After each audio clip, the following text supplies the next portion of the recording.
Dengan ini saya ingin menyampaikan pernyataan tertulis dalam kapasitas saya sebagai saksi dari para pemohon untuk memberikan keterangan mengenai praktik permasalahan serta ketimpangan hukum yang saya pernah alami sebagai penyanyi profesional pencipta lagu.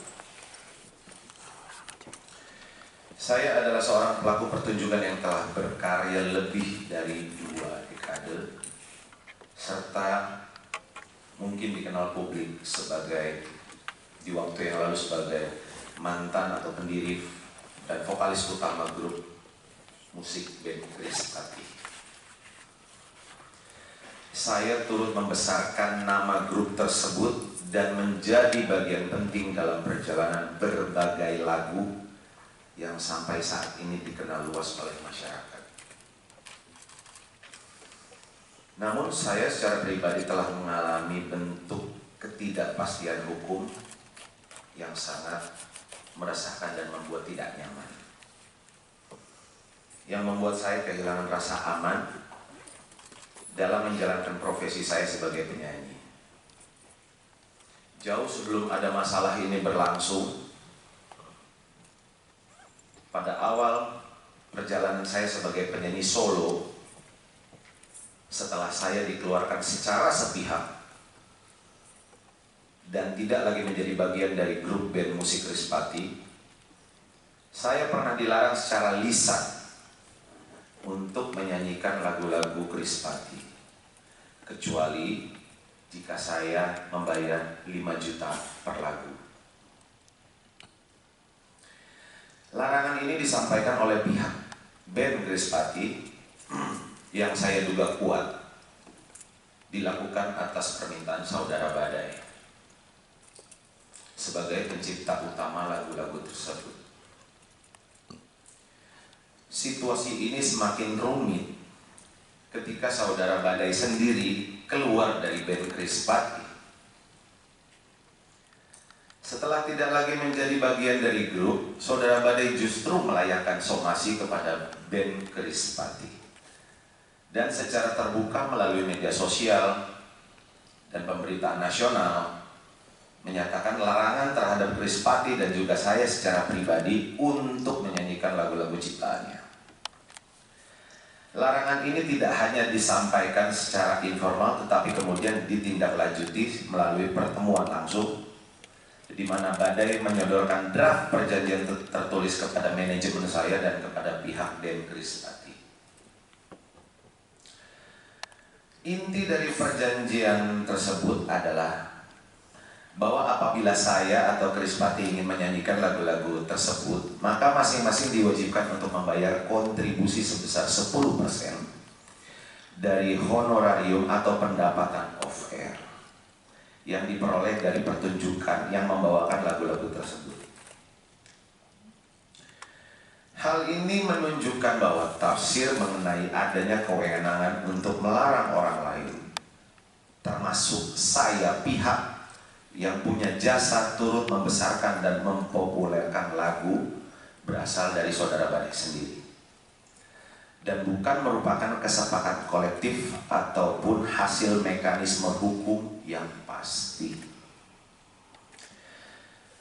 Jujur, saya secara pribadi tidak pernah menyetujui ketentuan tersebut dan memilih untuk tidak menindaklanjutinya, karena saya meyakini dan sangat yakin bahwa posisi saya sebagai pelaku pertunjukan yang sejak awal mempunyai jasa dan telah membesarkan dan merekam lagu-lagu tersebut secara sah, tidak seharusnya diperlakukan seolah-olah tidak memiliki hubungan hukum atau kontribusi apapun terhadap karya-karya tersebut. Padahal, yang mulia, majelis hakim yang terhormat, suara saya adalah versi yang masih digunakan dan diperdengarkan di berbagai platform, radio, mall, swalayan, hingga hari ini. Saya adalah bagian dari rekaman asli yang membuat lagu-lagu tersebut dikenal dan dicintai masyarakat.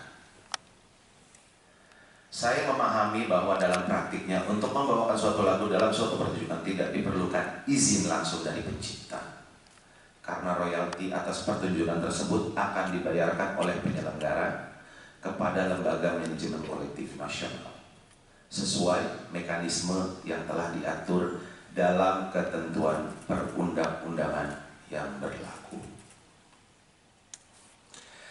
Saya ingin menegaskan sekali lagi bahwa saya sangat menghormati hak dan peran para pencipta lagu, karena kebetulan yang mulia saya juga menciptakan lagu.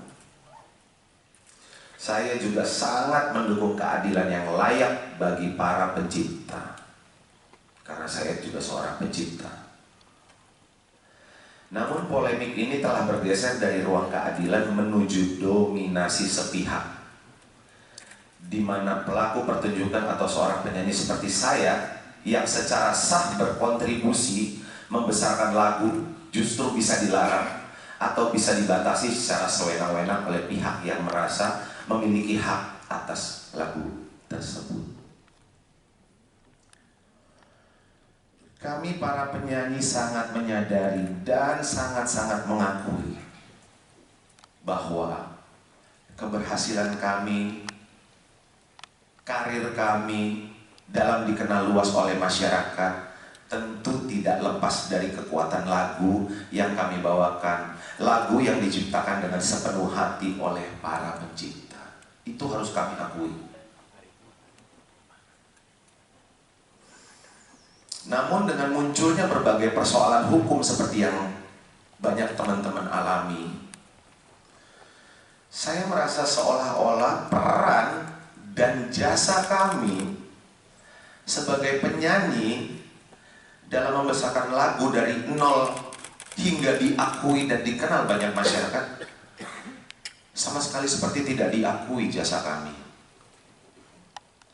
Lagu yang kami hidupkan melalui suara, emosi, kini menjadi sumber ancaman hukum. Seolah-olah kontribusi kami tidak pernah ada. Padahal tanpa kami yang menyanyikan dan mempopulerkannya, lagu-lagu itu mungkin tidak akan pernah mencapai hati publik sebagaimana yang terjadi hari ini. Jangan berpendapat, itu kan kesimpulan saudara. Kalau saksi hanya yang dialami. Ya. Bisa saya teruskan yang mulia? Bisa, waktunya tinggal 2 menit.